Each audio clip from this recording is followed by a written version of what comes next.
You're listening to Soap Dirt, the latest in television entertainment news. Hey, General Hospital fans, it is Belinda from Soap Dirt, and I've got your early weekly spoilers for the week of May 13th through 17th.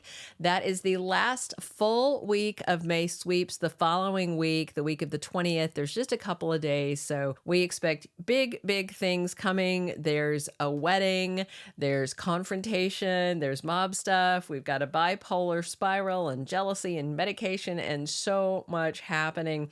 If you haven't, please reach down, click subscribe so you don't miss any of our GH updates.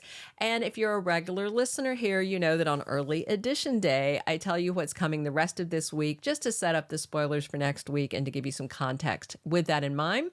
We begin on Wednesday, May 8th, when Lois Cerullo catches up with Jagger. He has a couple of scenes, and I don't know what they're talking about, but they may reminisce. They actually were on at the same time back in the 90s when Rena Sofer, of course, was Lois, because she's pretty much always played her. I think there was one other person for a while, but mostly Rena. And back when Jagger was played by Antonio Sabato Jr. And again, I'm just enjoying Adam Harrington.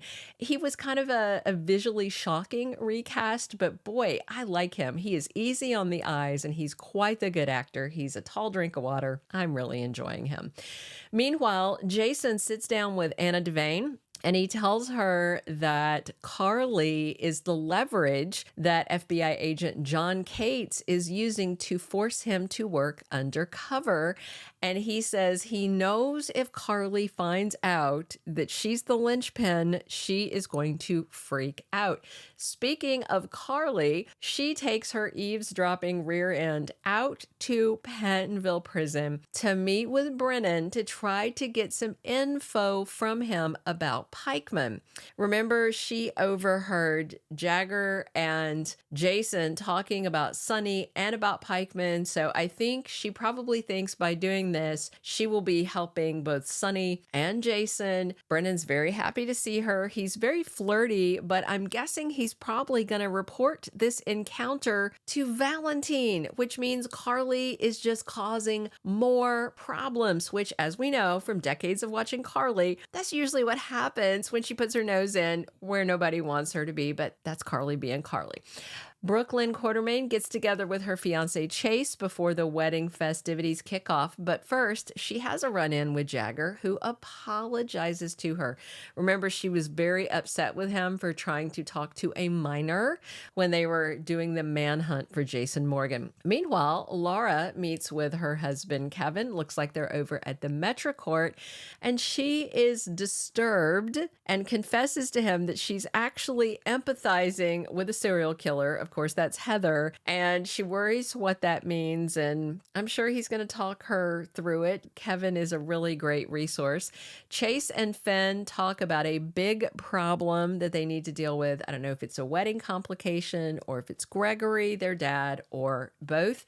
Meanwhile, Dante reports back to Sam after he tried to resign, and Anna talked him into not resigning for very good reasons, and he admits to Sam that it didn't go the way he planned. He is still a detective and he wants to know if she's going to stay with him. Well, of course she is. She loves him. And I mean, honestly, given the choice of staying up late wondering if a mob enforcer is going to come home alive, or staying up late wondering if your detective boyfriend is going to come home alive, I mean, you have to go with the cop thing, right? Thursday, May 9th, Jordan issues a warning to Laura. I'm assuming she's going to tell her that she met with Sonny and that he is still pushing this donation thing. He is very intent on doing some more endowments in the city, even though Laura turned him down. I don't know if Jordan is going to tell her, look, we should take the money, or just warn her, hey, he's not giving up. Meanwhile, Gregory and his son Finn have a serious disagreement about the medical care and treatment for his ALS, and Gregory is, of course, still hiding from his family how bad bad everything is getting. Jason has a chat with his ex, Sam, and he tells her that he's working undercover for the FBI. Maybe he thinks this will get her to soften up his stance about him seeing Danny. Natalia really wants to go to BLQ's wedding. Obviously, Blaze will be there, and I'm sure she is just being her helicopter nosy mom self, but she's now getting closer friends with Sonny Corinthos, so I'm guessing that's who she's going to hit up. Meanwhile, Sonny upsets Ava. She feels very slighted. He already completely dissed her when Natalia was around, and I wonder if Ava is going to hint that she should be his +1 at the wedding. There's no way he's going to take her anywhere. Friday, May 10th, 2024, we've got Anna talking to Dex about the PCPD and his training. I wonder if he's going to tell her that Sonny was stalking him when he was out with the other recruits training.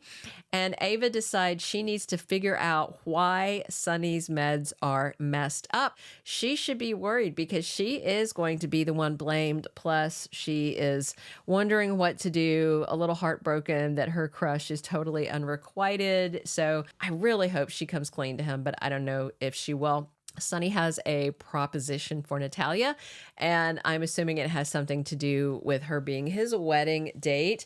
And Jagger confronts Jason about Carly, and I'm sure Jagger Cates has somebody keeping him informed about Brennan's activities at the prison. So he may be asking him, why the heck is your little buddy out at the prison talking to the ex-boss of Pikeman? Joss and Dex flirt, and they enjoy a little friendly competition. That takes us to the week of May 13th through 17th, which is wedding week for Brook Lynn Quartermaine and Detective Chase. On Monday, the Cerullo contingent arrives from Bensonhurst. We're getting Ellen Travolta as Grandma Gloria. We're getting George Russo as Grandpa Carmine, plus some others. Gregory's health concerns intensify leading up to the wedding. And the wedding, as far as I know, is going to go off just fine. There's going to be some cute moments, some funny moments, but there is some spoilers chatter about a death coming after the I do's, not at the wedding, episodes later, and it could be Gregory or it could be some of this mob activity. Sonny's bipolar spiral continues and his behavior is tempting fate. You know, he's stalking Dex, he's pushing on this charitable contribution, he is kind of doing this angel devil bad and good thing at the same time. He's all over the place, and him hitting bottom is the perfect time for Valentine to try to assassinate Jason and blame Sonny. Ava, of course, is extremely jealous that Sonny has shoved her distinctly, not even into the friend zone, but basically into the help zone. And he's flirting with Natalia and is taking her as his wedding date. And of course, she is going to be a top suspect when the med truth comes out. So she needs to crack this case. She's going to head to the pharmacy, I think, to try and shake some truth loose. We'll see how that goes. Meanwhile, Carly is now on both Valentine and Jagger's radar for heading to Pentonville to grill Brennan, who, of course, is not going to give her any information anyway. Those are all of our early edition spoilers. Drop your comments on what you are excited to see. Be sure and come back soon. We're here talking General Hospital 7 days a week. Definitely subscribe if you haven't. And as always, I'm your host, Belinda from Soap Dirt. Thank you for being a loyal listener. Follow us wherever you get your podcast, because you don't want to miss the next episode. Soap Dirt is on all the major podcast platforms, including Apple Podcast, Spotify, iHeartRadio, and more.